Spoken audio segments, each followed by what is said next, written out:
The livery stable owner looked Beatrice Jensen up and down with undisguised disdain, his tobacco-stained teeth showing through a sneer that made her stomach clench with familiar shame. "Lady, I ain't got no horse that could carry you, and that's the plain truth of it," he said, loud enough that several men loitering outside the stable turned to look. "You'd break the back of any animal I got, and I ain't about to let that happen for no amount of money." Beatrice felt the heat rise in her cheeks, but she kept her chin up, her hands gripping the small carpet bag that held everything she owned in this world. It was July 1878 in Laredo, Texas, and she had just arrived on the stage from San Antonio with nothing but determination and the last of her savings. The position as a schoolteacher in a small settlement 30 miles north of town was waiting for her, but apparently getting there was going to be more complicated than she had anticipated. "I understand your concern," she said, keeping her voice steady despite the humiliation burning through her. "But I have a position waiting for me, and I need to get there by tomorrow. Surely there must be some arrangement we could make." "No arrangement to be made," the stable owner said, spitting a stream of tobacco juice that landed uncomfortably close to her worn boots. "Unless you want to walk, which I reckon would take you a week in this heat, I suggest you find yourself another way." Behind her, she heard the snickers of the men who had gathered to watch her mortification. At 23 years old, and carrying more weight than society deemed acceptable for a woman, Beatrice had grown accustomed to such treatment, but it never stopped hurting. She had hoped that coming west, away from the rigid confines of Philadelphia society, might offer her a fresh start, but prejudice apparently traveled just as well as people did. She turned to leave, blinking back the tears that threatened to spill, when a voice cut through the afternoon heat like a knife through butter. "Now that is just about the rudest thing I have heard all month, Henderson, and considering I was in a saloon last Tuesday when two men got into a fight over a card game, that is saying something." The voice belonged to a man who had just ridden up on the largest horse Beatrice had ever seen. The animal was a deep chestnut color, standing at least 18 hands high, with a broad chest and powerful legs that spoke of both strength and careful breeding. But it was the man sitting astride the magnificent creature who truly caught her attention. He was tall. Even sitting down she could tell that much, with broad shoulders and sun-bronzed skin that spoke of years spent outdoors. Dark hair curled slightly beneath his wide-brimmed hat, and his eyes, when they met hers, were the color of strong coffee. He could not have been more than 27 or 28, and there was something in his expression, a combination of anger and kindness, that made her breath catch in her throat. "This ain't your business, Quade," Henderson said, but there was less confidence in his voice now. "Well, I am making it my business," the man, Quade said, swinging down from his horse with an easy grace that made it look effortless. "This lady is clearly in need of assistance, and you are turning her away based on nothing but your own narrow-minded assumptions." "She would break any horse's back," Henderson protested. "I am running a business here, not a charity." "Your horse, maybe," Quade said, moving to stand beside Beatrice. Up close, she could see the sharp line of his jaw and the way his eyes crinkled at the corners from squinting against the sun. "But my horse, Atlas here, was born for exactly this kind of work. Draft horse breeding on his mama's side, thoroughbred on his daddy's, strongest horse in 3 counties, and I would stake my reputation on it." Beatrice found her voice, though it came out smaller than she would have liked. "I cannot ask you to do that." "You are not asking," Quade said, turning to look at her fully for the first time. His gaze was direct and warm, with none of the judgment she had seen in Henderson's eyes. "I am offering. Where are you headed?" "A settlement called Cedar Springs, about 30 miles north," she said. I am to be the new school teacher there. Cedar Springs, Quade repeated, a smile tugging at the corner of his mouth. Well, it so happens I have business in that direction myself. My name is Benjamin Quade, and I would be honored to escort you there, Miss Jensen, Beatrice said, her heart pounding in a way that had nothing to do with embarrassment now. Beatrice Jensen. Miss Jensen, Benjamin said, and the way he said her name made it sound like something precious rather than ordinary. Would you allow me the privilege of ensuring you reach your destination safely? Henderson made a disgusted sound. You are going to ruin that horse, Quade. Do not come crying to me when he comes up lame. Atlas has carried full-grown bulls longer distances than 30 miles, Benjamin said, his voice hardening. I reckon he can handle carrying a lady and her belongings just fine. And Henderson, you might want to think about treating your customers with a bit more respect in the future. Word gets around about this sort of thing. He offered his hand to Beatrice, and after a moment's hesitation, she took it. His palm was warm and calloused against hers, and she felt a spark of something unfamiliar but not unwelcome race up her arm at the contact. I do not know how to thank you, she said softly. No thanks necessary, Benjamin replied. Now, we should probably get moving if we want to make decent time before the heat of the day really sets in. Atlas here does not mind the sun, but I reckon you and I might appreciate getting to Cedar Springs before we turn into leather. He helped her secure her carpet bag behind the saddle, then turned to face her with an expression that was both serious and gentle. Now, I am going to help you up, and I need you to trust me when I say Atlas will not even notice the difference. This horse has been trained to carry heavy loads since he was a colt, and he is as steady as they come. All right, Beatrice nodded, her throat too tight to speak. She had ridden horses as a child, before her body had changed, and society had decided that certain activities were no longer appropriate for someone of her size. The prospect of getting back in a saddle after so many years was both terrifying and exhilarating. Benjamin placed his hands on her waist with a confidence that suggested he knew exactly what he was doing, and before she could overthink it, he lifted her up and into the saddle as though she weighed no more than a child. Atlas shifted slightly beneath her but showed no signs of distress, merely turning his great head to regard her with one dark, intelligent eye. See, Benjamin said, his hand resting on her knee for just a moment longer than strictly necessary. Born for this. He swung up behind her in one fluid motion, and suddenly, Beatrice was very aware of how close they were.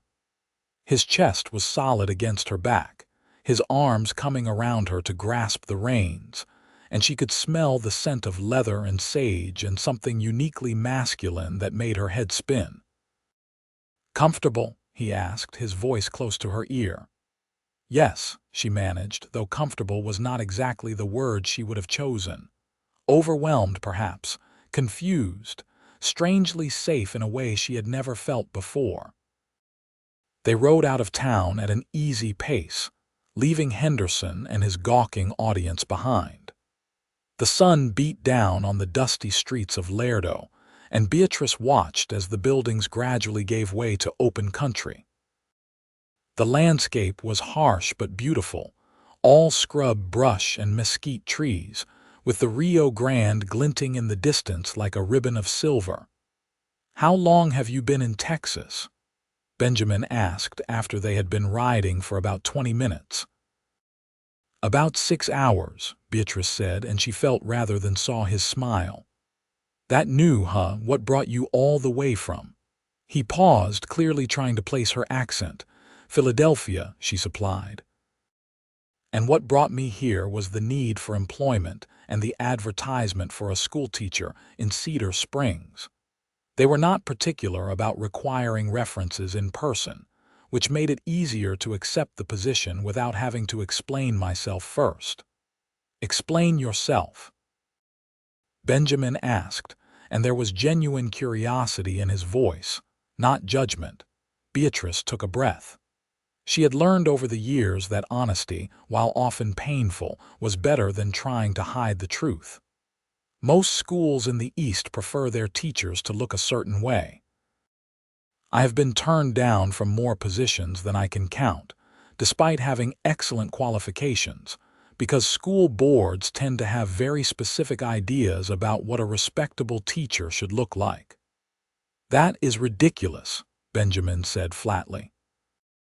You are either qualified to teach children or you are not. What you look like has nothing to do with whether you can read and write and do arithmetic. You would think so, Beatrice said, feeling some of the tension leave her shoulders. But apparently the world does not share your practical viewpoint. The world is full of fools, Benjamin said. I have learned to stop paying them much mind. They rode in companionable silence for a while, and Beatrice found herself relaxing into the rhythm of Atlas's steady gait. The horse moved with a smooth, ground-eating stride that ate up the miles without seeming to labor. Benjamin had been right. The animal showed no signs of strain whatsoever. "Can I ask you something?" Beatrice said finally, her curiosity getting the better of her manners. "Go ahead." "Why did you help me? You do not know me, and it would have been much easier to simply ride on by." Benjamin was quiet for a moment, and Beatrice wondered if she had overstepped, but when he spoke, his voice was thoughtful rather than offended. "My mother was a large woman," he said. "Not quite as tall as my father, who was 6 feet 4 inches, but solid and strong. She could outwork any man on our ranch, could rope a steer and mend a fence and birth a calf all in the same day. She was also the kindest person I ever knew, always taking in strays, human and animal alike. But I watched the way people treated her sometimes, especially women in town who thought they were better than her because they fit into smaller dresses. It made me angry then, and it still makes me angry now." "Maid?" Beatrice asked softly. "She has passed 5 years ago," Benjamin said.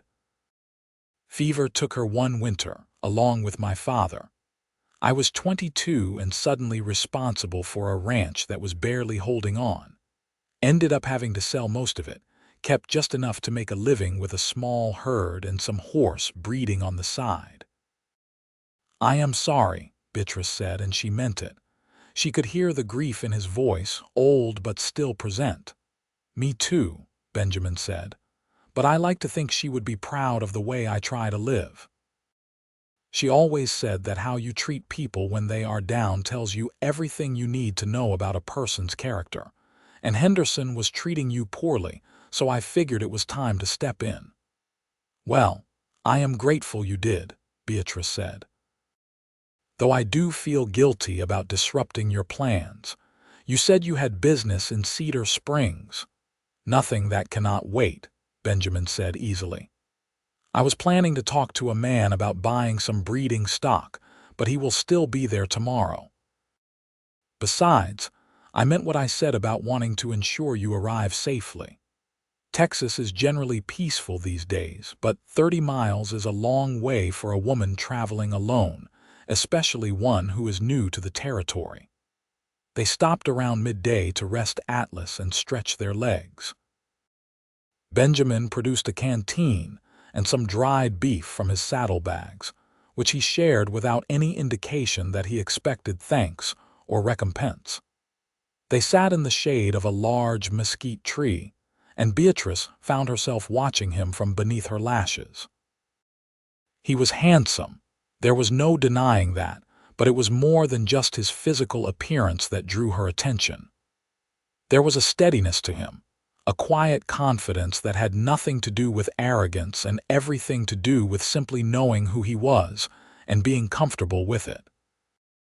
He spoke to her as though she were a regular person, not someone to be pitied or scorned, and the simple dignity of that treatment made her want to weep. "Tell me about Cedar Springs," she said, partly to distract herself from the unfamiliar feelings swirling through her chest. "What is it like?" "Small," Benjamin said with a slight smile. "Maybe 300 people on a good day. It started as a way station for cattle drives heading north, but it has grown a bit since then. There is a general store, a church, a saloon that doubles as a boarding house, and a schoolhouse that I believe has been empty for about 6 months since the last teacher moved back east." "Why did the last teacher leave, Miss Patterson?" Benjamin shrugged. "I think she got lonely. Teaching in a small settlement is not like teaching in a city. The children are spread out over a wide area, so you might have anywhere from 5 to 15 students on any given day, depending on whether their folks need them for chores. And there is not much in the way of social opportunities, especially for an unmarried woman." "I am accustomed to loneliness," Beatrice said quietly. "It is not so different from living in a city where no one wants to associate with you." Benjamin turned to look at her, his expression serious. "I hope you will find it different here. People in Cedar Springs tend to judge based on what you can do, not what you look like. They need a good teacher for their children, and if you can provide that, I suspect they will be grateful enough not to care about anything else."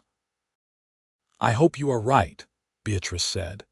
They mounted up again, and as the afternoon wore on, Beatrice found herself growing more comfortable with the proximity to Benjamin. She let herself lean back slightly against his chest, felt the steady rise and fall of his breathing, and allowed herself to imagine, just for a moment, what it might be like to have this kind of closeness with someone on a regular basis. The sun was beginning to sink toward the horizon when Benjamin pointed ahead to where a cluster of buildings was visible in the distance. "Cedar Springs," he said. "We made good time." As they rode into the settlement, Beatrice could see curious faces turning toward them. Several people called out greetings to Benjamin, who responded with easy familiarity. He guided Atlas down the main street, such as it was, and stopped in front of a neat white building with a bell tower. "The schoolhouse," he said, "and the teachers' quarters are attached to the back. It is not much, but it is clean and furnished with the basics." He dismounted first, then helped Beatrice down with the same easy strength he had shown earlier. Her legs were a bit unsteady after hours in the saddle, and she stumbled slightly. Benjamin caught her elbow, steadying her. "Thank you," she said, looking up at him. In the golden light of the setting sun, his eyes seemed to glow with warmth, and she felt her heart do a strange little flip in her chest. "You are welcome," he said softly. The door to the schoolhouse opened, and a woman of about 40 stepped out, her face breaking into a smile. "You must be Miss Jensen. We got your letter saying you would be arriving this week. I am Ruth Callahan, head of the school board, such as it is, Mrs. Callahan," Beatrice said, moving forward to shake the woman's hand. "I am pleased to meet you." "And Ben Quade," Mrs. Callahan said, her eyes moving between Benjamin and Beatrice with obvious interest. "What brings you to town?" "I happened to encounter Miss Jensen in Laredo and offered to escort her here," Benjamin said smoothly. "The stage does not run this direction, and she was having difficulty securing transportation." "Well, that was very kind of you, Mrs. Callahan said, though her expression suggested she was reading more into the situation than simple kindness. "Miss Jensen, why do not we get you settled in your quarters, and then you can join my family for supper? I am sure you must be exhausted from your journey." "That sounds wonderful," Beatrice said, though she felt a pang of disappointment at the thought of Benjamin leaving. As if reading her thoughts, Mrs. Callahan turned to Benjamin. "You are welcome to join us as well, Ben. It is the least we can do to thank you for bringing our new teacher safely to us." "I would not want to impose," Benjamin said, but there was a hopeful note in his voice. "Nonsense," Mrs. Callahan said firmly. 6 o'clock. Do not be late." She ushered Beatrice into the schoolhouse, chattering about the students and the curriculum and various other details, but Beatrice barely heard her. She was too busy thinking about the cowboy who had appeared when she needed him most, and wondering if she would see him again after tonight. The teacher's quarters were indeed small but adequate, consisting of a bedroom, a small sitting area, and a tiny kitchen. Mrs. Callahan helped her unpack her few belongings, all the while filling her in on the various families whose children would be attending the school. "We have been without a proper teacher for too long," Mrs. Callahan said. "My husband and I have been doing our best to keep the children reading and doing their sums, but we are not trained educators. We need someone who can really teach them, prepare them for the world beyond Cedar Springs." "I will do my best," Beatrice promised. At 6 o'clock, freshened up and wearing the only decent dress she owned, Beatrice made her way to the Callahan home, which was a short walk from the schoolhouse. Her heart was pounding with what she told herself was nerves about meeting new people, but she knew it had more to do with the possibility of seeing Benjamin again. He was already there when she arrived, standing in the Callahan's modest parlor and talking with Mr. Callahan about cattle prices. He had cleaned up as well, his hair still damp from washing, and when he turned to greet her, the smile that spread across his face made her feel warm all over. "Miss Jensen," he said, "you look lovely." It was the kind of compliment that men had paid her sarcastically in the past, but there was nothing but sincerity in Benjamin's eyes, and Beatrice felt tears prick at her own.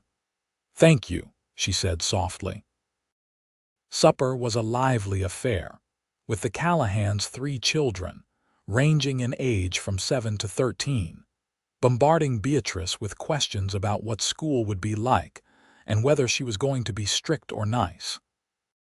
She answered as best she could, all the while aware of Benjamin's presence across the table, the way his eyes kept finding hers, the small smile that played around his lips whenever she said something that amused him. After the meal, Mr. Callahan suggested that Benjamin might want to walk Beatrice back to the schoolhouse since it was getting dark. Mrs. Callahan agreed with suspicious enthusiasm, and before Beatrice quite knew what was happening, she and Benjamin were walking through the quiet streets of Cedar Springs together. "Thank you again for everything you did today," Beatrice said as they walked slowly, neither of them seeming to be in any hurry to reach their destination. "I do not know what I would have done if you had not come along." "You would have figured something out," Benjamin said. "You strike me as a woman who is used to solving her own problems." "Out of necessity, perhaps," Beatrice said, "but that does not mean I do not appreciate help when it is offered." They had reached the schoolhouse, but instead of saying good night and leaving, Benjamin leaned against the porch railing and looked at her thoughtfully. "Can I ask you something?" he said. "Of course. Why did you really come west? And I do not mean the practical reason about needing a job. I mean the real reason." Beatrice considered lying or deflecting, but something about the openness in Benjamin's expression made her want to be honest. "I wanted to go somewhere where no one knew me," she said finally. "Somewhere I could be judged on what I did rather than how I looked. I know that sounds naive, but I just wanted a chance to prove myself without having to overcome people's prejudices first." "That does not sound naive at all," Benjamin said quietly. "That sounds brave." "I do not feel very brave," Beatrice admitted. "Mostly I feel terrified. I left everything I knew behind, came to a place where I do not know anyone, and now I am responsible for educating the children of an entire community. What if I fail? What if I am not good enough?" "You will be good enough," Benjamin said with absolute certainty. "I can tell." "You have known me for less than a day," Beatrice pointed out. "True," Benjamin acknowledged. "But I am a pretty good judge of character, and my gut says you are going to do just fine here." He paused, then added, "Besides, if you ever need anything or if anyone gives you trouble, I am only about 5 miles outside of town." My ranch is just north of here. You can send word and I will come." "Why would you do that?" Beatrice asked, genuinely confused. "We are strangers." "Are we, though?" Benjamin asked, and there was something in his voice that made Beatrice's breath catch.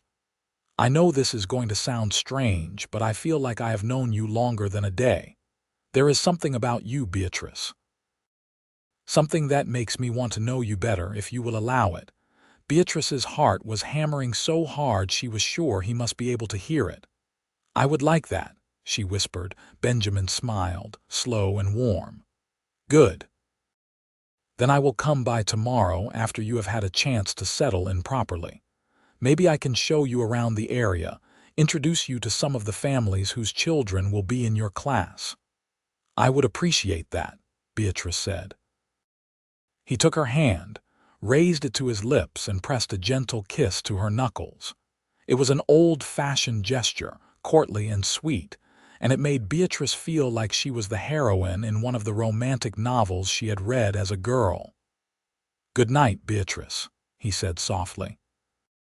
"Good night, Benjamin," she replied. She watched him walk to where Atlas was tied, mount up with that same easy grace and ride off into the darkness. Only when he was completely out of sight did she go inside, closing the door behind her and leaning against it, her hand pressed to her racing heart.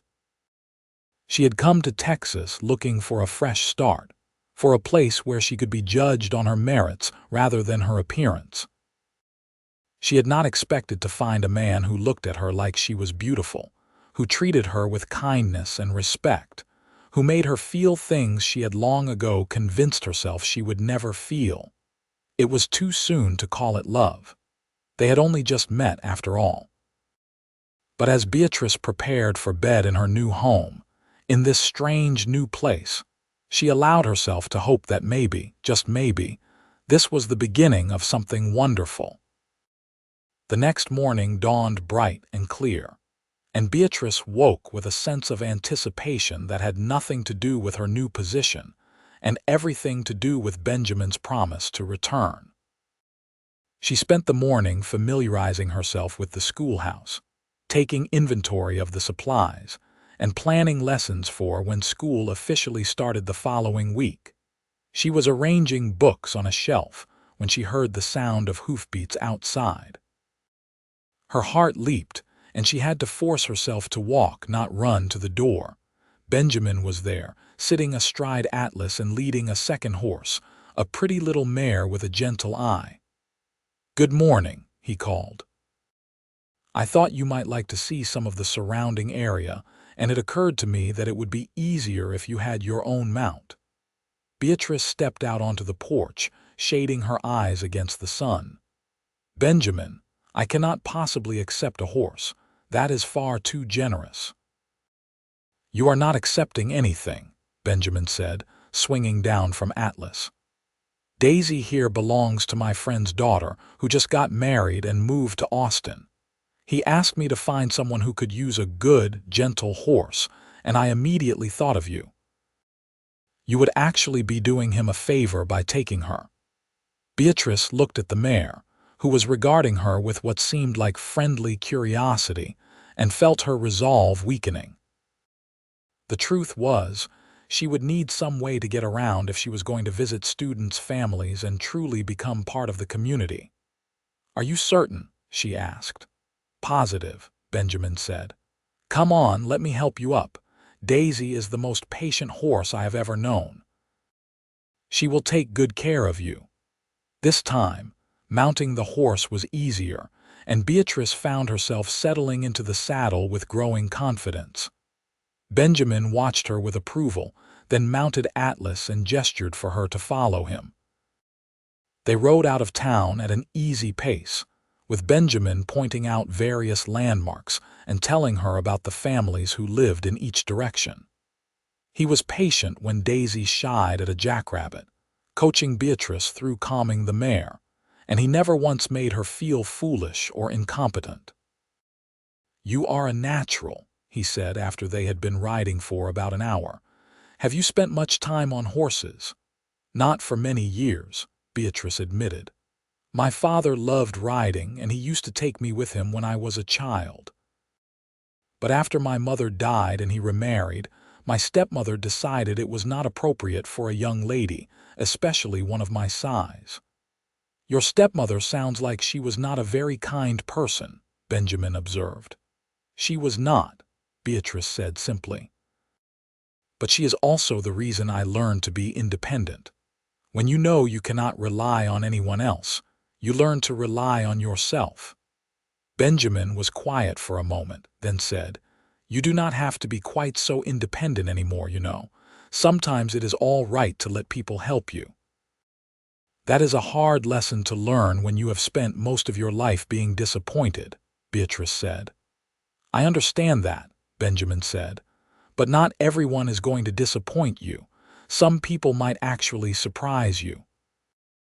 They stopped for lunch by a small creek, and Benjamin once again produced food from his saddlebags, this time including fresh bread and cheese that he said Mrs. Callahan had sent along. They sat on the bank, dangling their feet in the cool water, and talked about everything and nothing. Beatrice learned that Benjamin had been born and raised in Texas, that he loved his horses more than most people, and that his dream was to build his ranch back up to what it had been before his parents died. In turn, she told him about her love of teaching, her passion for books, and her secret dream of one day writing stories of her own. "You should do it," Benjamin said when she mentioned the writing. "Write your stories, I mean. Who knows? Maybe one day I will walk into a store and see a book with your name on it." "That seems unlikely," Beatrice said, but she smiled at the thought. "Why? Because you are a woman. Because you are a school teacher in a small Texas settlement. Neither of those things means you cannot also be a writer." "You have a remarkable way of making things seem possible," Beatrice said softly. "That is because most things are possible if you want them badly enough," Benjamin replied. He turned to look at her, his expression suddenly serious. "Beatrice, I know we have only known each other for a day, but I need to be honest with you about something." Her heart started to pound. "What is it?" "I like you," he said simply, "more than I have liked anyone in a long time. I know it is fast, and I know you probably think I am crazy, but I would like to court you properly. If you are interested, that is. If not, I will respect that and we can just be friends. But I wanted you to know where I stand." Beatrice stared at him, hardly daring to believe what she was hearing. Men did not express interest in her. They did not want to court her. They certainly did not look at her the way Benjamin was looking at her now, like she was something precious and rare. She started, then had to clear her throat and try again. "I like you too, very much. But Benjamin, I need you to understand something. I have never been courted before. I do not know how to do this. I am going to make mistakes, and I am going to be awkward, and you are probably going to realize fairly quickly that I am not worth the effort." "Stop," Benjamin said firmly, reaching out to take her hand. "Do not talk about yourself that way. You are absolutely worth the effort, and if I have to spend the next however long proving that to you, then that is what I will do. As for making mistakes and being awkward, welcome to the club. I am not exactly experienced at this either." "Really?" Beatrice asked skeptically. "A man who looks like you and has your way with words," Benjamin actually blushed. "I have been told I am too blunt, too focused on work, and too set in my ways to be good relationship material. My last attempt at courting someone ended with her telling me I was boring and then running off with a gambler passing through town. So trust me when I say I am just as nervous about this as you are." "You are not boring," Beatrice said firmly. "You are one of the most interesting people I have ever met." "Well then," Benjamin said, his smile returning, "I guess we are both lucky to have found each other." He squeezed her hand gently. "So what do you say? Will you let me court you?" "Yes," Beatrice said, and the word came out breathless with joy. "Yes, I would like that very much." Benjamin's answering smile was brilliant, and for a moment Beatrice thought he might kiss her. But instead, he raised her hand to his lips again, pressing a kiss to her palm this time, and the intimacy of the gesture made her shiver despite the warm afternoon sun. They rode back to Cedar Springs as the sun began to set, and this time when Benjamin said good night, he promised to return the next day, and the day after that, and every day that she would have him. Beatrice went to sleep that night with a smile on her face and hope blooming in her chest for the first time in longer than she could remember. True to his word, Benjamin came to Cedar Springs every day that week.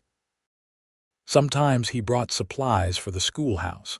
Sometimes he introduced her to local families, and sometimes he simply spent time with her, talking and laughing and helping her feel less alone in this new place. The people of Cedar Springs began to talk, of course. A handsome cowboy courting the new schoolteacher was the kind of story that spread like wildfire in a small community. But to Beatrice's surprise, the gossip seemed to be positive. Mrs. Callahan told her in confidence that everyone was pleased to see Benjamin taking an interest in someone again after his failed courtship with the gambler's wife. That woman never deserved him, Mrs. Callahan said firmly. She was selfish and vain and only interested in what she could get from people. But you, Miss Jensen, you are different. Ben looks at you like you hung the moon, and anyone with eyes can see that you feel the same way about him. Beatrice could not deny it. With each day that passed, she found herself falling deeper under Benjamin's spell. He was kind and funny and thoughtful in ways that constantly surprised her. He brought her wildflowers that he picked himself. He helped her repair a broken desk in the schoolhouse without being asked. He listened when she talked about her dreams and fears, and never once made her feel like her concerns were silly or invalid. On Saturday, 1 week after their first meeting, Benjamin arrived with a picnic basket and a proposition. "I would like to show you my ranch," he said. "If you are comfortable with that. It is about an hour's ride, and I promise to have you back before dark so people do not talk more than they already are." "I would love to see your ranch," Beatrice said truthfully. They rode out together, and Beatrice was struck by how comfortable she had become in the saddle in just 1 week. Daisy was indeed a perfect horse for her, patient and steady, and she felt a rush of gratitude toward Benjamin for thinking of her needs in such a practical way. Benjamin's ranch was modest but well-maintained, with a neat house, a good-sized barn, and several corrals containing horses in various stages of training. He showed her around with obvious pride, pointing out the improvements he had made and sharing his plans for the future. "I want to build the best horse breeding operation in South Texas," he said as they stood watching a mare and her foal in one of the corrals. "Not the biggest, but the best. Horses that are strong and smart and gentle, the kind that will take care of their riders no matter what." "Like Atlas," Beatrice said. "Exactly like Atlas," Benjamin agreed. "He is my foundation stud, the horse I am building everything around.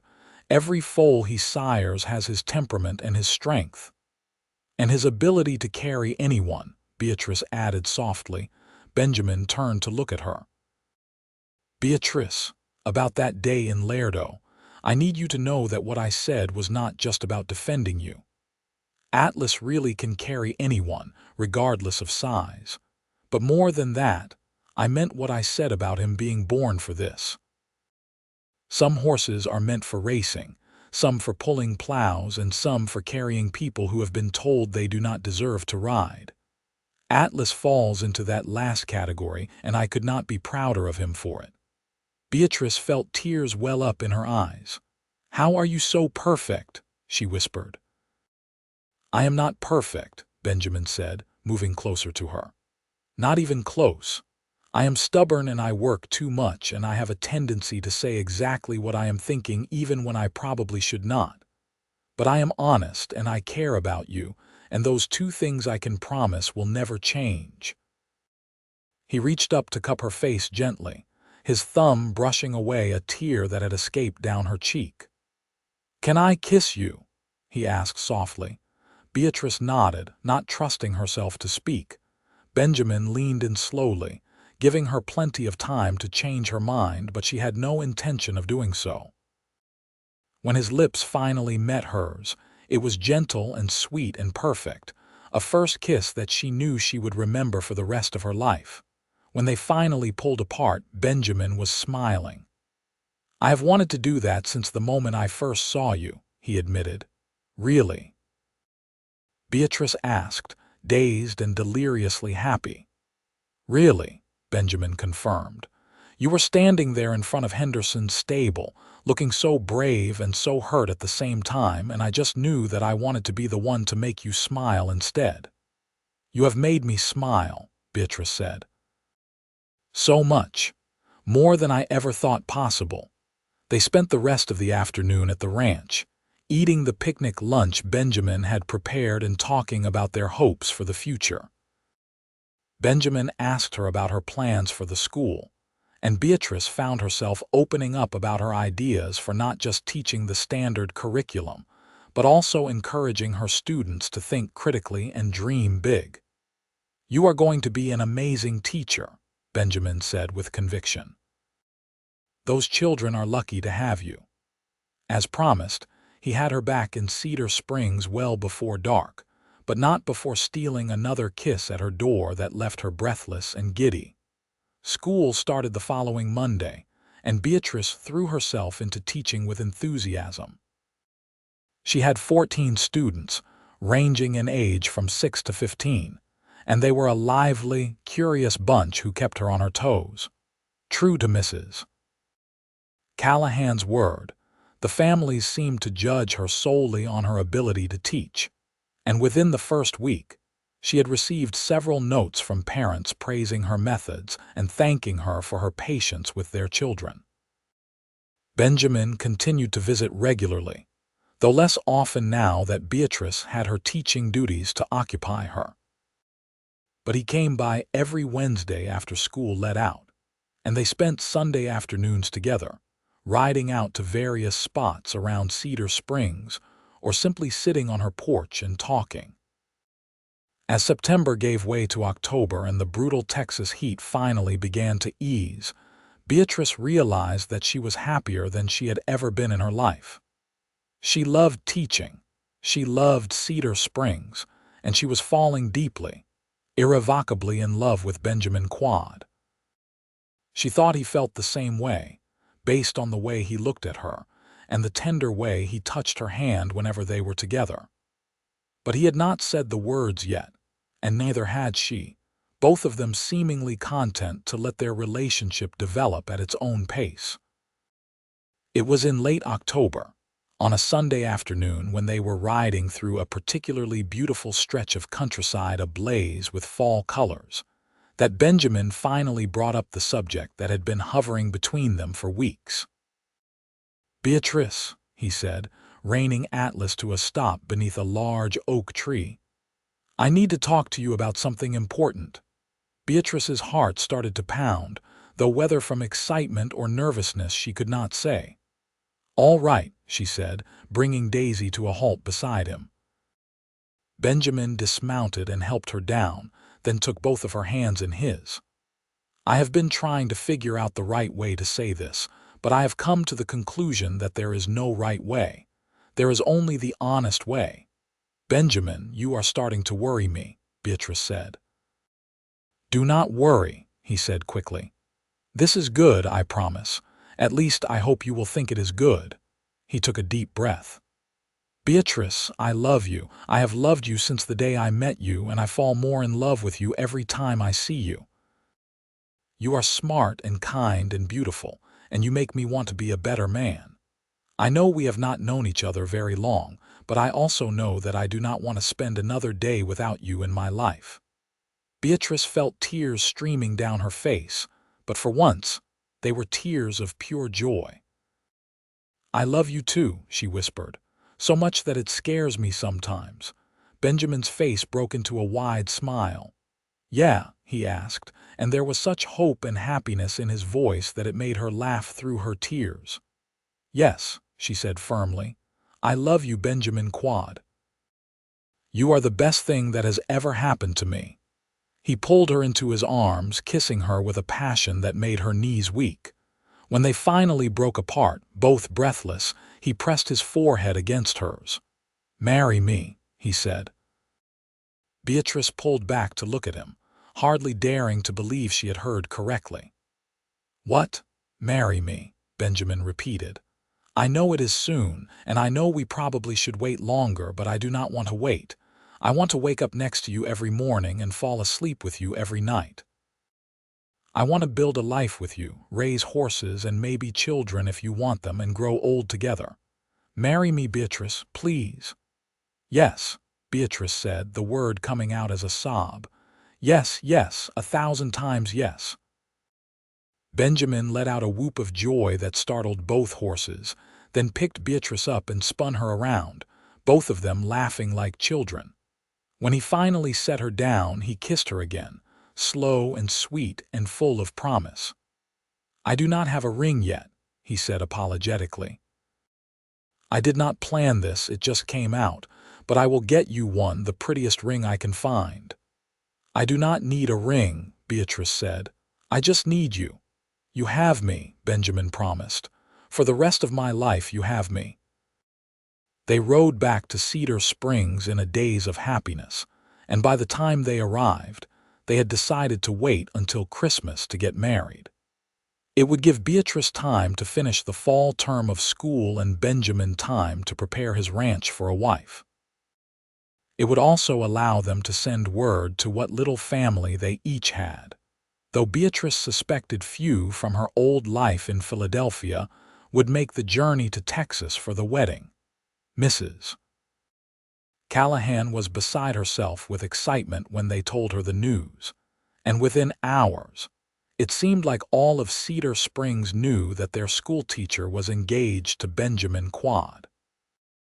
Beatrice braced herself for judgment or criticism, old habits dying hard, but to her amazement, the response was uniformly positive. People congratulated them, offered to help with wedding preparations, and generally treated the whole thing as a cause for celebration. "Told you," Benjamin said smugly when Beatrice expressed her surprise. "People here judge you on who you are, not what you look like." The next 2 months passed in a blur of teaching, wedding planning, and stolen moments with Benjamin. He was working hard to add on to his ranch house, building a proper bedroom and expanding the kitchen to make it more suitable for a married couple. Beatrice helped when she could, though she was limited by her teaching duties and her complete lack of carpentry skills. "You contribute by making sure I eat regular meals and do not work myself into exhaustion," Benjamin told her when she lamented her inability to help more. "That is more valuable than you know." In early December, a letter arrived from Beatrice's father, whom she had written to inform of her engagement. She opened it with trepidation, half expecting him to forbid the marriage or express disappointment in her choices. Instead, he wrote, "My dear Beatrice, I cannot tell you how relieved and happy I am to hear of your engagement. I have long worried about your future, and whether you would find someone who could see past society's narrow expectations to the wonderful woman you truly are. This Benjamin Quade sounds like a good man, and if he makes you happy, then you have my blessing and my congratulations. I only wish your mother were alive to see this day. She always said you would find your place in the world, and it seems she was right. Your loving father." Beatrice wept when she read the letter, and when Benjamin found her crying, he held her close until she could explain that these were tears of happiness, not sorrow. "He approves," she said, showing Benjamin the letter. "I never thought he would, but he does." "Of course he does," Benjamin said. What father would not be happy to see his daughter marry a devastatingly handsome cowboy with excellent horse breeding skills? Beatrice laughed through her tears and smacked his arm playfully. "You are impossible." "I am yours," Benjamin corrected. "There is a difference." They were married on Christmas Eve in the little church in Cedar Springs, with what seemed like the entire town in attendance. Beatrice wore a simple but pretty dress that Mrs. Callahan and several other women had helped her make, and Benjamin wore his best suit, looking so handsome that Beatrice almost forgot her own name when she saw him waiting for her at the altar. The ceremony was short and sweet, and when the minister pronounced them husband and wife, Benjamin kissed her with such enthusiasm that several people in the audience laughed and cheered. Beatrice did not care. She was married to the man she loved, surrounded by people who had welcomed her into their community, and she felt like the luckiest woman in the world. The reception was held in the schoolhouse, with tables laden with food that various families had contributed. There was music and dancing, and Benjamin insisted on dancing with his new wife even though neither of them was particularly skilled at it. "I do not care if we look foolish," he said, holding her close as they swayed to the music. "I just want to hold you." "We have the rest of our lives for you to hold me," Beatrice pointed out. "Good," Benjamin said, "because I plan on taking full advantage of that." As the evening wore on and the celebration began to wind down, Benjamin leaned down to whisper in Beatrice's ear, "Ready to go home, Mrs. Quade?" Mrs. Quade. Beatrice had never heard anything more beautiful in her life. "Yes," she said. "Let us go home." They rode out to the ranch together under a sky full of stars, with Beatrice riding behind Benjamin on Atlas, just like that first day when they had met. But everything was different now. Then she had been a stranger in a strange land, uncertain and afraid. Now she was going home with her husband, ready to start their life together. Benjamin carried her over the threshold of the ranch house, which he had decorated with pine boughs and candles in honor of Christmas. A fire crackled in the hearth, and everything smelled of wood smoke and pine and possibility. "Welcome home," Benjamin said softly, setting her down gently. "I am home," Beatrice agreed, looking around at the house that would now be hers as well. Finally. That night, they celebrated their marriage in the privacy of their bedroom, and Beatrice discovered that being loved by Benjamin Quade was even more wonderful than she had imagined. He was gentle and patient and passionate all at once, and he made her feel beautiful in a way that had nothing to do with physical appearance and everything to do with being truly, completely seen and cherished. Afterward, lying in his arms with her head on his chest, listening to the steady beat of his heart, Beatrice felt a sense of peace and belonging that she had never experienced before. "Are you happy?" Benjamin asked, his fingers trailing lazily through her hair. "Happier than I ever thought possible," Beatrice said honestly. "Thank you for seeing me, Benjamin, for really seeing me." "Thank you for letting me," Benjamin replied, "and for taking a chance on a cowboy with more dreams than sense and a giant horse." "That giant horse changed my life," Beatrice said. "Henderson said no horse could carry me, and you said yours was born for it. You were right." "Atlas is special," Benjamin agreed, "but he is not the only one. You are strong enough to carry your own weight, Beatrice. You always have been." "All I did was offer you a ride." "You offered me much more than that," Beatrice said. "You offered me love and acceptance and a future I never thought I could have. That is worth more than all the horses in Texas." Benjamin chuckled. "Good thing you feel that way, because I was planning to fill this ranch with horses." "Fill it with horses," Beatrice said. "Fill it with whatever you want as long as I get to fill it with you."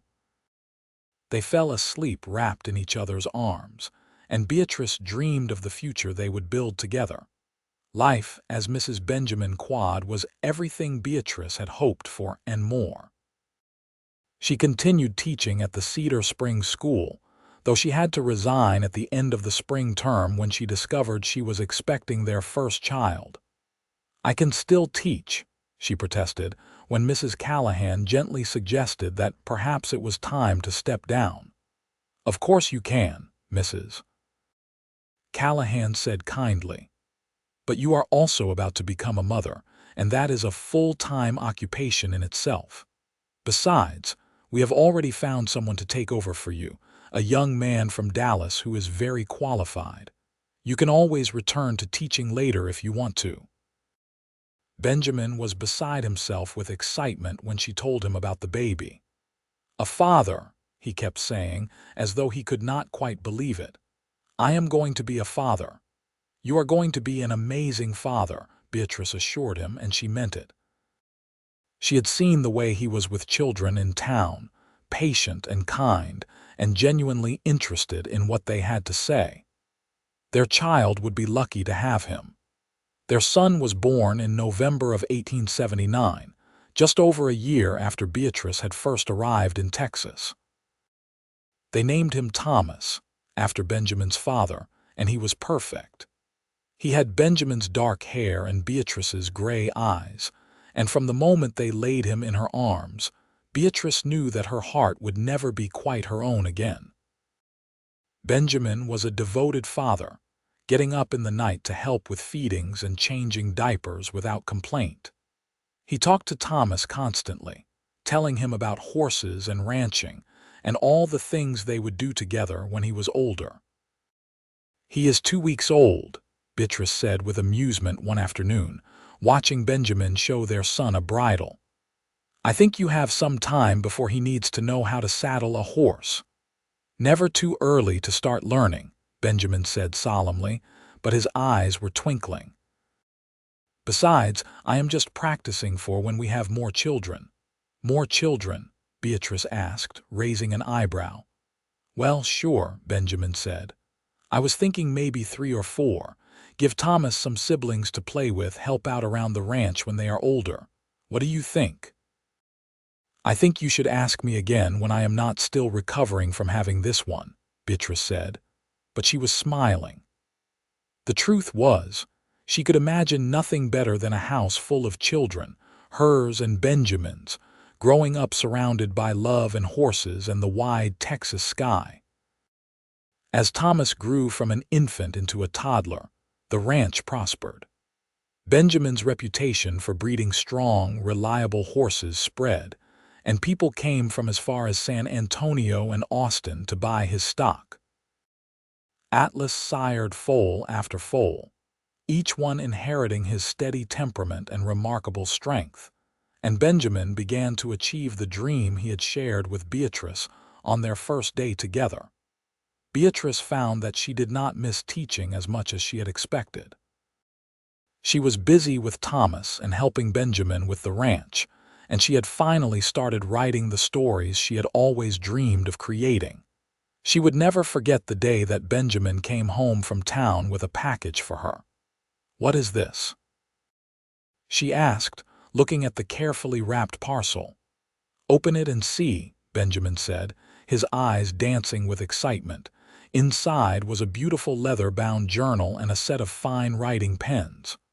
"For your stories," Benjamin said. "Every writer needs proper tools." Beatrice hugged him tightly, overwhelmed by his thoughtfulness. "Thank you," she whispered, "for believing in me." "Always," Benjamin promised. Their second child, a daughter they named Grace, was born in the spring of 1882. She had Beatrice's blonde hair and Benjamin's warm brown eyes, and she was as strong-willed as she was beautiful. Thomas adored his little sister, and Benjamin loved to joke that they now had a matched set. Life settled into a comfortable rhythm. The ranch continued to grow, and Benjamin hired a couple of hands to help with the work. Beatrice wrote in the early mornings before the children woke up, slowly building a collection of stories about brave women and kind men and love that conquered all obstacles. In the summer of 1884, Beatrice received a letter from a publisher in New York who had somehow come across one of her stories. He wanted to publish it in a collection of tales from the American West and was offering to pay her for the privilege. Benjamin, she shouted, running out to the barn where he was working with a young horse. Benjamin, you have to see this. He read the letter, his smile growing wider with each line. I told you, he said, picking her up and spinning her around just like he had on the day they got engaged. I told you that one day I would see a book with your name on it. It is not a whole book, Beatrice said, laughing, just a story in a collection. It is a start, Benjamin said firmly, and I am so proud of you I could burst. The story was published that fall, and seeing her name in print was one of the proudest moments of Beatrice's life. Even better was the fact that several other publications reached out after that, asking if she had more stories to share. She did, and slowly but surely, she began to build a reputation as a writer of romantic frontier tales. Their third child, another boy they named William, was born in 1885. The ranch house had been expanded twice by then to accommodate their growing family, and it was always full of noise and laughter and love.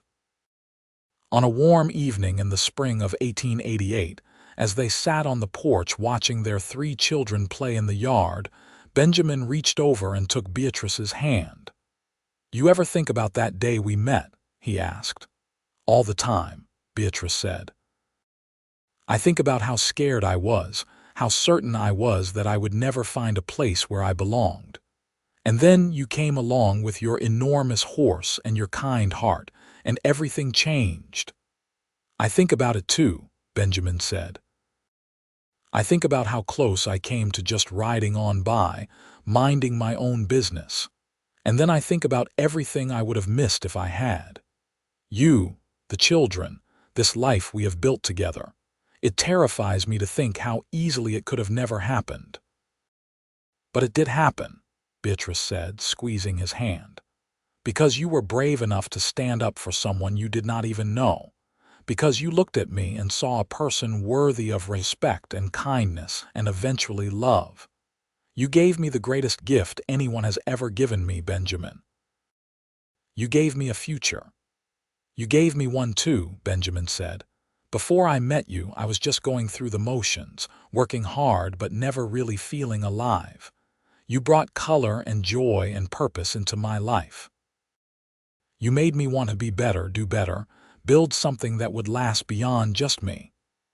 We have built something wonderful, Beatrice said, looking out at their children, their ranch, the life they had created together. And it all started because of Atlas. As if hearing his name, the big chestnut horse looked up from where he was grazing in the nearby pasture. He was older now, flecks of white beginning to show in his coat, but he was still strong and steady, still the heart of Benjamin's breeding operation. Atlas was born to carry people who were told they were too much, Benjamin said thoughtfully. But you were never too much, Beatrice. You were exactly right. It was the world that was wrong. You helped me see that, Beatrice said. You and Cedar Springs and Texas and this wild, beautiful life we have built. I came west looking for a fresh start and I found so much more. I found home. I found love. I found myself. Benjamin pulled her close and they sat together in comfortable silence, watching the sun set over the ranch that represented everything they had worked for and dreamed of. Thomas, now 9 years old, came running up to the porch. Papa, Mama, can we go riding before bed? Please. It is getting late, Beatrice started to say, but Benjamin interrupted her. Why not? He said, grinning. A short ride never hurt anyone. Besides, it is a beautiful evening. They saddled up all the horses, including Atlas, who Benjamin insisted on riding himself. He may be older, but he has got plenty of good years left in him, he said, patting the big horse's neck. They rode out as a family, the children chattering excitedly, and Beatrice felt her heart swell with contentment. This was what happiness looked like, she thought. Not a perfect life without challenges or difficulties, but a life filled with love and family and someone who believed in you, even when you did not believe in yourself. As the years went on, the Quade family continued to flourish. More children came, two more daughters named Sarah and Elizabeth, filling their home with even more laughter and chaos. The ranch became known throughout Texas as the best place to buy horses that were both strong and gentle. And Benjamin's breeding program was so successful that he was able to buy back much of the land his family had lost when his parents died. Beatrice continued to write, and eventually she did publish a whole book, a collection of stories about strong women finding love and purpose in the American West. It was dedicated to Benjamin, who taught me that being brave sometimes just means letting someone else see your heart. The book sold well, and she went on to write several more, each one more successful than the last. She never forgot where she came from or the pain of being judged solely on her appearance, and many of her stories featured heroines who were different from society's ideals, but who found love and acceptance anyway. Thomas grew up to be a fine horseman like his father, taking over more and more of the ranch's operations as Benjamin grew older. Grace became a teacher, following in her mother's footsteps and eventually taking over the school in Cedar Springs. William became a veterinarian, studying in Dallas, but returning home to practice in the area where he had grown up. Sarah and Elizabeth both married local men and started families of their own, though they remained close by, visiting often. On a warm afternoon in the summer of 1905, Benjamin and Beatrice sat on their porch, now grandparents many times over, and looked out at the ranch that had been their life's work. "You have any regrets?" Beatrice asked, not for the first time over the years. "Not a single one," Benjamin said, as he always did. "Well, maybe one. I regret not kissing you sooner that first week we met. I wasted valuable time being a gentleman." Beatrice laughed, the sound as warm and genuine as it had been when they first met 27 years earlier. "You were perfectly gentlemanly," she said, "and the wait made it all the more special when you finally did kiss me." "If you say so," Benjamin said, leaning over to kiss her now as he had done thousands of times over their years together. "I love you, Beatrice Quade. Have I told you that today?" "Only 3 times," Beatrice said, smiling, "but I never get tired of hearing it." "Good," Benjamin said, "because I plan on saying it at least 3 more times before bed." They sat together in comfortable silence, watching their grandchildren play in the yard much as their own children had done years before.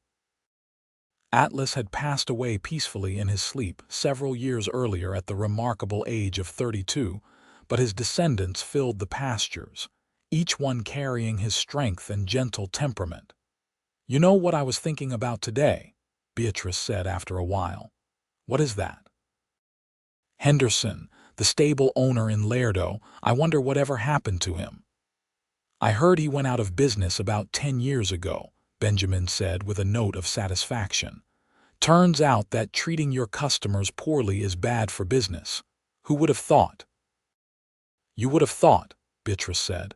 "You knew from the beginning that kindness matters more than anything else." "My mother taught me that," Benjamin said, "and you reminded me of it every day. Speaking of which, do you remember what I said to Henderson that day?" "You said a lot of things to Henderson that day," Beatrice pointed out. "I said that Atlas was born to carry you," Benjamin said, "and I meant it. But the truth is, I think I was born to love you. From the moment I saw you standing there, trying so hard to be brave, I knew that my life was about to change. I just did not realize how much, or how grateful I would be for that change."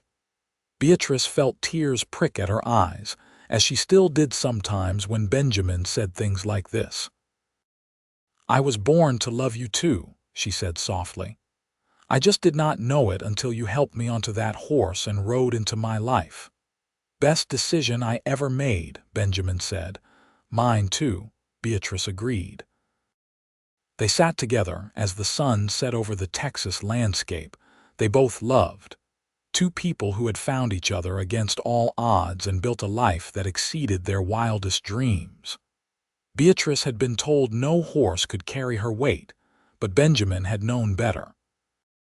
His horse was born for exactly that, just as Benjamin himself had been born to love a woman the world had tried to convince was unlovable. But the world had been wrong, as the world so often is. Beatrice Jensen Quade was not only lovable but beloved, not only by her husband but by her children and grandchildren, and the community that had welcomed her with open arms all those years ago. As the stars began to appear in the darkening sky, Benjamin stood and offered his hand to his wife. "Come on, Mrs. Quade. Let us go inside. I have at least 3 more I love yous to deliver before bedtime, and I am a man of my word." Beatrice took his hand, marveling as she always did at how perfectly it fit with hers, and let him lead her inside their home. Behind them, the ranch settled into the peaceful quiet of evening, horses nickering softly to each other in the pastures, the last light fading from the sky. It had all started with a single act of kindness from a stranger who saw worth where others saw only weight, possibility where others saw only limitation. And from that single moment, a love story had bloomed, wild and beautiful and true, like the land itself. Years later, when Beatrice was an old woman writing her memoirs, she would think back to that day in Lerdo when her life changed forever. She would remember the shame and hurt she felt standing in front of Henderson's stable, and then the surge of hope when Benjamin Quade rode up on his magnificent horse and offered her not just transportation but dignity and respect. "Some people believe in fate," she wrote in those memoirs, which would be published after her death and treasured by generations of her descendants. "Others believe in pure chance. I believe in kindness. I believe that when one person chooses to be kind to another, especially when that kindness is neither expected nor required, they set in motion a chain of events that can change the world. Or at least, they can change one person's world, which is just as important." Benjamin Quade changed my world. He saw me, truly saw me, at a time when I had almost given up hope of ever being seen. He offered me his horse, his escort, and eventually his heart, asking nothing in return except the chance to know me better. That chance turned into a lifetime of love, laughter, partnership, and family. I am sometimes asked what advice I would give to young women who feel as I once did, unworthy and invisible, and convinced that love is something meant for others, but not for them. My advice is simple. Wait for someone who looks at you the way Benjamin looked at me that day in Lerdo. Wait for someone who says yours was born for this when everyone else says it cannot be done. Wait for someone who sees your worth even when you have forgotten it yourself. But more than that, believe in your own worth. Do not wait for someone else to validate you before you start living your life. Go after your dreams, pursue your passions, and trust that the right person will see and appreciate all that you are. Because you are enough, exactly as you are. You always have been, and you always will be. Benjamin and Beatrice lived to a remarkable old age, both of them passing away within 6 months of each other in 1912. They were buried side by side on a hill overlooking the ranch they had built together, with a simple marker that read, "Benjamin and Beatrice Quade, born for each other." At the funeral, their children and grandchildren and even great-grandchildren gathered to remember a love story that had begun with a cowboy, a horse, and a simple act of defiance against the cruelty of small-minded people. They told stories of Benjamin's kindness and Beatrice's strength, of the life they had built and the legacy they had left behind. And in the pasture below the hill, Atlas's great-great-grandchildren grazed peacefully, strong and gentle and ready to carry anyone who needed them, just as their ancestor had done all those years ago. The ranch continued to operate for generations, always in the Quade family, always breeding horses known for their strength and temperament. And whenever someone expressed doubt about whether a particular horse could carry a particular rider, there was always a Quade ready to say the same thing Benjamin had said that day in Lerdo: "My horse was born for this." Because some things, like love and kindness and the willingness to see people for who they truly are rather than what they look like, are meant to be passed down through generations.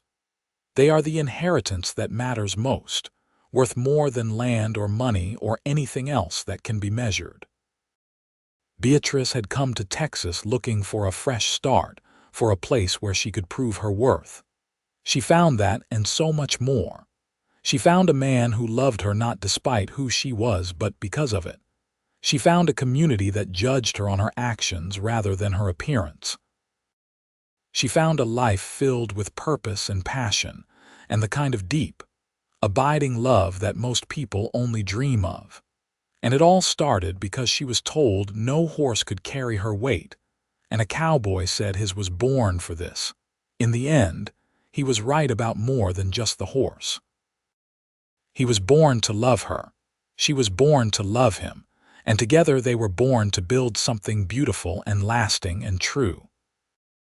That is the greatest love story of all. Two people who find each other when they least expect it, who choose each other every day, and who build a life together that becomes a testament to the power of kindness, respect, and genuine love. Benjamin and Beatrice's story ended the way all the best love stories end, not with drama or tragedy but with a lifetime of quiet moments, shared laughter, and the deep satisfaction of knowing they had been truly, completely loved. They grew old together, watching their family flourish and their dreams come true, never regretting for a moment the choice they had made to take a chance on love. And somewhere in the Texas sky, if you believe in such things, Benjamin and Beatrice are together still, riding across endless plains on a great chestnut horse that was born to carry them both toward forever.